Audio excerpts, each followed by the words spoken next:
The Big O.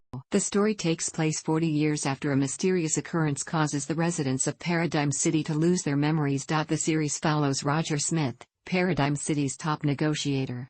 He provides this much-needed service with the help of a robot named Dorothy Wayneright and his butler Norman Burg. When the need arises, Roger calls upon Big O, a giant relic from the city's past. The television series is designed as a tribute to Japanese and Western shows from the 1960s and 1970s. The series is done in the style of film noir and combines the feel of a detective show with the mecha genre of anime. The set pieces are reminiscent of tokusatsu productions of the 1950s and 1960s, particularly Toho's kaiju movies, and the score is an eclectic mix of styles and musical homages. The Big O premiered October 13, 1999 on WOWOW satellite television. It finished its run on January 19, 2000.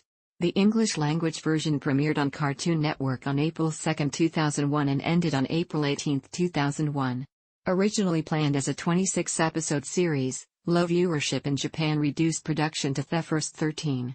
Positive international reception resulted in a second season consisting of the remaining 13 episodes, co-produced by Cartoon Network, Sunrise, and Bandai Visual. Season 2 premiered on Japan Sun TV on January 2, 2003, and the American premiere took place 7 months later. Following the closure of Bandai Entertainment by parent company Bandai, owned by Bandai Namco Holdings, in 2012, Sunrise announced at Otakon 2013 that Sentai Filmworks rescued both seasons of The Big O. The Big O is set in the fictional city-state of. The city is located on a seacoast and is surrounded by a vast desert wasteland. The partially domed city is wholly controlled by the monopolistic Paradigm Corporation, resulting in a corporate police state. Paradigm is known as because 40 years prior to the story, destroyed the world outside the city and left the survivors without any prior memories. The city is characterized by severe class inequity. The higher income population resides inside the more pleasant domes, with the remainder left in tenements outside. Androids coexist with the human inhabitants of Paradigm City. While they are rare, they are sufficiently numerous that denizens of the city do not consider them unusual. Several episodes show inhabitants of Paradigm City practicing some form of Christianity. People congregate in meeting places with crucifixes prominently displayed. The practice appears to be based on custom, because no one clearly remembers any doctrine associated with the practice. A ruined cathedral remains unused, although some elderly people occasionally stand in front of it and sing incompletely remembered hymns. In episode 11, it appears that only Alex Rosewater, CEO of the Paradigm Corporation that runs the city, remembers or observes Christmas. A holiday commemorating the founding of Paradigm City, Heaven's Day, is observed on December 25. Though citizens decorate with generic Christmas decorations, they are ignorant of their original meaning. Daston mentions that Rosewater had in his possession fragments of a book of Revelation, although neither Daston nor Roger had heard of it before.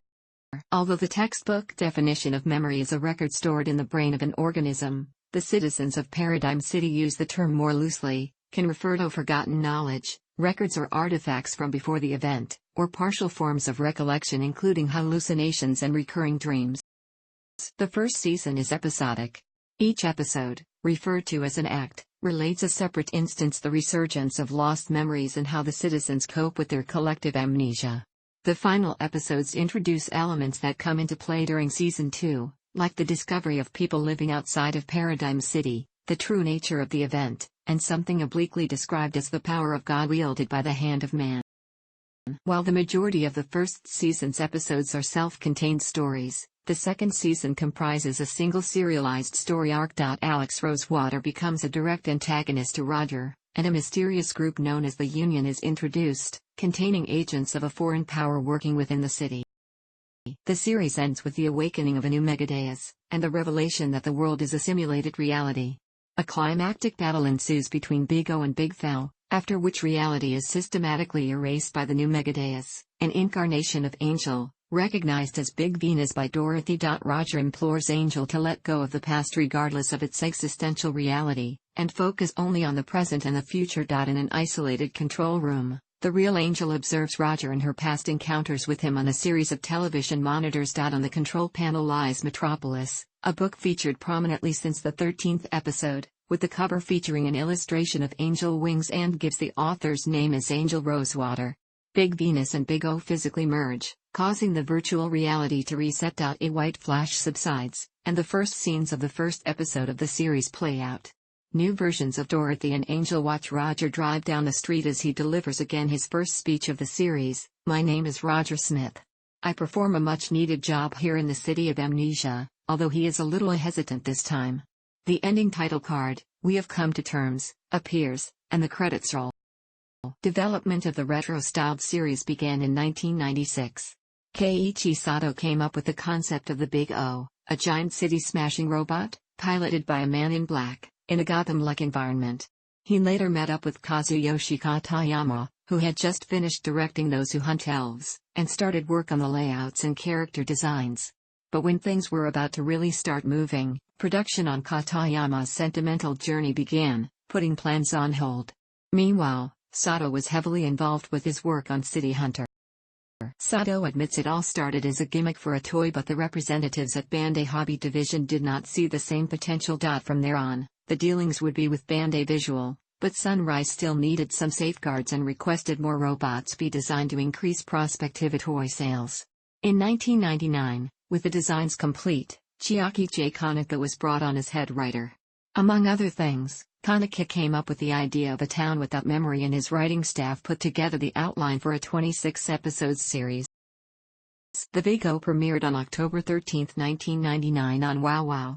When the production staff was informed the series would be shortened to 13 episodes, the writers decided to end it with a cliffhanger, hoping the next 13 episodes would be picked up. In April 2001, the Big O premiered on Cartoon Network's Toonami lineup. The series garnered positive fan response internationally that resulted in a second season co-produced by Cartoon Network Studios and Sunrise. Season 2 premiered on Japan's Sun TV on January 2003, with the American premiere taking place 7 months later as an Adult Swim exclusive. The second season would not be seen on Toonami until July 27, 2013, 10 years after it began airing on Adult Swim. The second season was scripted by Chiaki Kaneka with input from the American producers. Along with the 13 episodes of Season 2, Cartoon Network had an option for 26 additional episodes to be written by Kaneka, but according to Jason DeMarco, executive producer for Season 2, the middling ratings and aid sales in the United States and Japan made any further episodes impossible to be produced. Following the closure of Bandai Entertainment by parent company in 2012, Sunrise announced at Otakon 2013 that Sentai Filmworks rescued both seasons off the Big O. On June 20, 2017, Sentai Filmworks released both seasons on Blu-ray. The Big O was scored by Gaidai alumnus Toshihiko Sahashi. His composition is richly symphonic and classical, with a number of pieces delving into electronica and jazz. Chosen because of his frightening amount of musical knowledge about TV dramas overseas, Sahashi integrates musical homages into the soundtrack. The background music draws from film noir, spy films and sci-fi television series like The Twilight Zone. The battle themes are reminiscent of Akira Ifukuba's compositions for the Godzilla series. The first opening theme is the Queen-influenced Big O. Composed, arranged and performed by Rui Nagai, the song resembles the theme to the Flash Gordon film. The second opening theme is Respect, composed by Sahashi. The track is an homage to the music of Jerry Anderson's UFO, composed by Barry Gray. In 2007, Rui Nagai composed Big O. Show Must Go On, a 1960s hard rock piece, for Animax's reruns of the show. The closing theme is the slow love ballad And Forever. Written by Chie and composed by Ken Shima. The duet is performed by Robbie Danzy and Naoki Takao. Along with Sahashi's original compositions, the soundtrack features Chopin's Prelude No. 15 and a jazz saxophone rendition of Jingle Bells. The complete score was released in 2 volumes by Victor Entertainment. The Big O was conceived as a media franchise.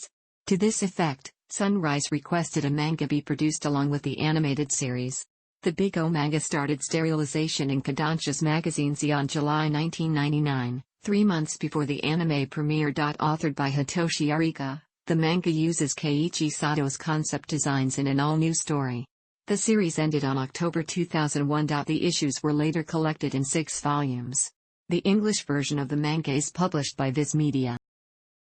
In anticipation to the broadcast of the second season, a new manga series was published, authored by Hitoshi Arika. Lost Memory takes place between volumes 5 and 6 of the original manga. The issues were serialized in Magazine Z from November 2002 to September 2003 and were collected in 2 volumes. A novel by Yuki Taniguchi was released July 16, 2003 by Tokusatsu. The Big O is the brainchild of Keiichi Sato and Kazuyoshi Katayama, an homage to the shows they grew up with. The show references the works of tokusatsu produced by the Toei Company and Tsuburaya Productions, as well as shows such as Super Robot Red Baron and Super Robot Mach Baron and old-school Super Robot anime. The series is done in the style of film noir and pulp fiction and combines the feel of a detective show with the giant robot genre.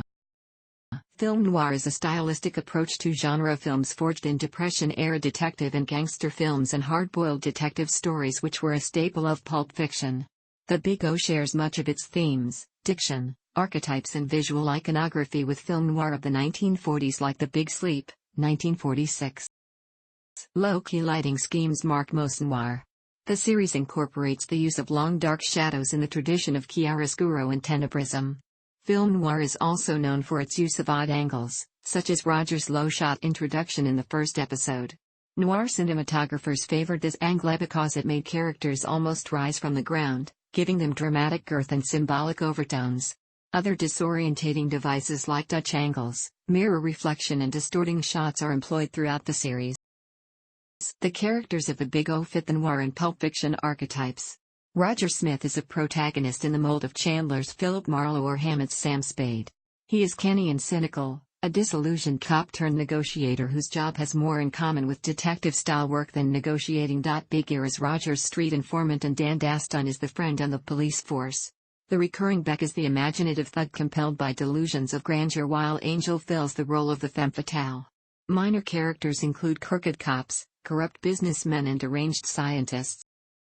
Noir characters often wisecrack and speak in double entendres.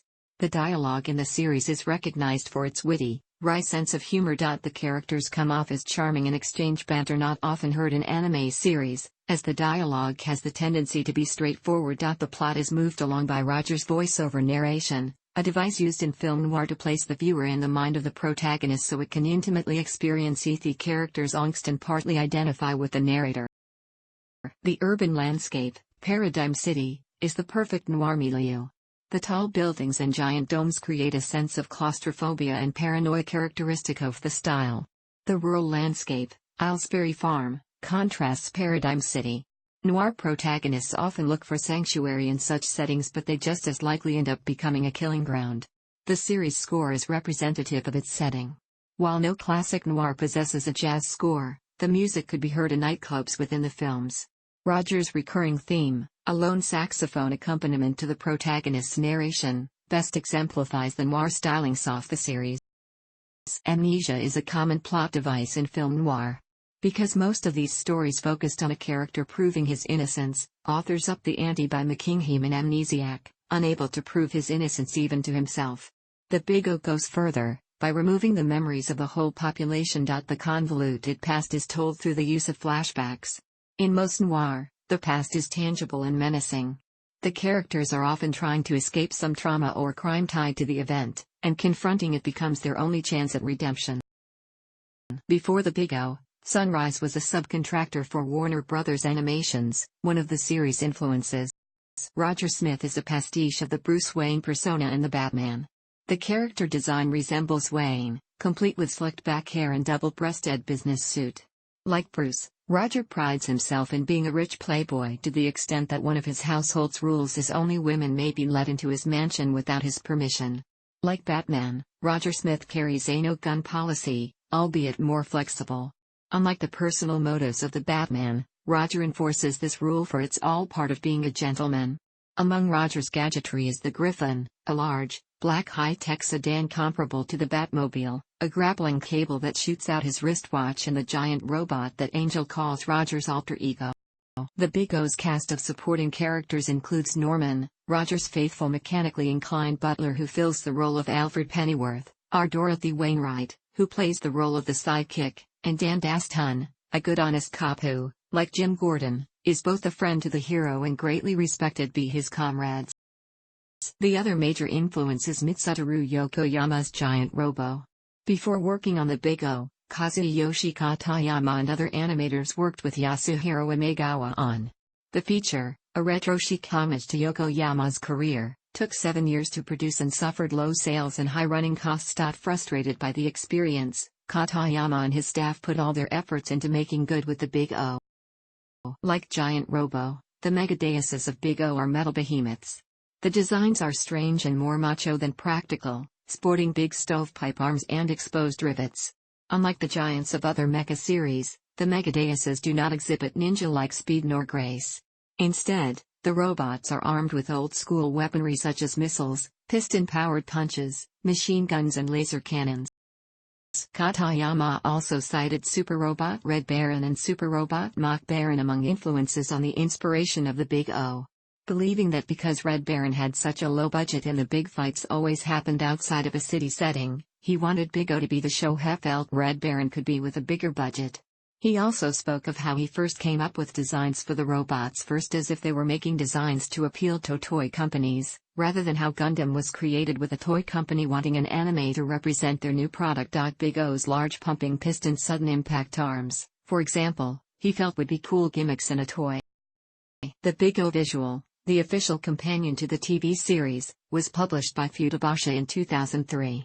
The book contains full-color artwork, character bios and concept art, mecha sketches, video/LD/DVD jacket illustrations, history on the making of the Big O, staff interviews, Roger's monologues comic strip and the original script for the final episode of the series. Walking Together on the Yellow Brick Road was released by Victor Entertainment on September 21, 2000. The drama CD was written by series head writer Chiaki J. Konaka and featured the series voice cast. An English translation, written by English dub translator David Fleming, was posted on Konaka's website. The first season of Big O is featured in Super Robot Wars D for the Game Boy Advance in 2003. The series, including its second season, is also featured in Super Robot Wars Z, released in 2008. The Big O became a mainstay of the Z games, appearing in each entry of the subseries. Bandai released a non-scale model kit of Big O in 2000. Though it was an easy snap-together kit, it required painting, as all of the parts, except the clear orange crown and canopy, were molded in dark gray. The kit included springs that enabled the slide-action side piles on the forearms to simulate Big O's sudden impact maneuver. Also included was an unpainted Roger Smith figure. PVC figures of Big O and Big Duo, Schwarzwald's Megadeus, were sold by Bandai America. Each came with non-posable figures of Roger, Dorothy, and Angel. Minifigure sets were sold in Japan and America during the run of the second season. The characters included Big O, Standard and Attack modes, Roger, Dorothy, and Norman, Griffin, Roger's car, Dorothy 1, Big O's first opponent, Schwarzwald and Big Duo. In 2009, Bandai released a plastic/diecast figure of the Big O under their Soul of Chokokin line. The figure has the same features as the model kit, but with added detail and accessories. Its design was closely supervised by original designer Keiichi Sato. In 2011, Max Factory released action figures of Roger and Dorothy through their Figma toy line. Like most Figmas, they are very detailed, articulated and come with accessories and interchangeable faces. In the same year, Max Factory also released a 12-inch, die-cast figure of Big O under their Max Goken line. The figure contained most of the accessories as the Soul of Chokokin figure but also included some others that could be bought separately from Soak figure, such as the Moby Dick, hip, anchors and Roger Smith's car, the Griffin. Like the Soul of Chokokin figure, its design was also supervised by Keiichi Sato. As well, in that same year, Max Factory released soft vinyl figures of Big Duo and Big Fel, in scale with the Max Goken Big O. These figures are high in detail but limited in articulation, such as the arms and legs being the only things to move. To date, this is the only action figure of Big Fel. The Big O premiered on October 13, 1999. The show was not a hit in its native Japan, rather it was reduced from an outlined 26 episodes to 13 episodes. Western audiences were more receptive and the series achieved the success its creators were looking for. In an interview with Anime Play, Keiichi Sato said, "This is exactly as we had planned," referring to the success overseas. Several words appear constantly in the English language reviews, adjectives like hip, sleek, stylish, The first season's reception was positive. Anime on DVD recommends it as an essential series. Chris Beveridge of the aforementioned site gave an A to vols. 1 and 2, and a B+ to volumes 3 and 4. Mike Toole of Anime Jump gave it 4.5, out of a possible 5 stars, while the review at the Anime Academy gave it a grade of 83, listing the series' high points as being unique, the characters interesting, and the action nice. Reviewers, and fans alike, agree the season's downfall was the ending, or its lack thereof. The dangling plot threads frustrated the viewers and prompted Cartoon Network's involvement in the production of further episodes. The look and feel of the show received a big enhancement in the second season. This time around, the animation is near the quality and the artwork far more lush and detailed. Also enhanced are the troubles of the first season.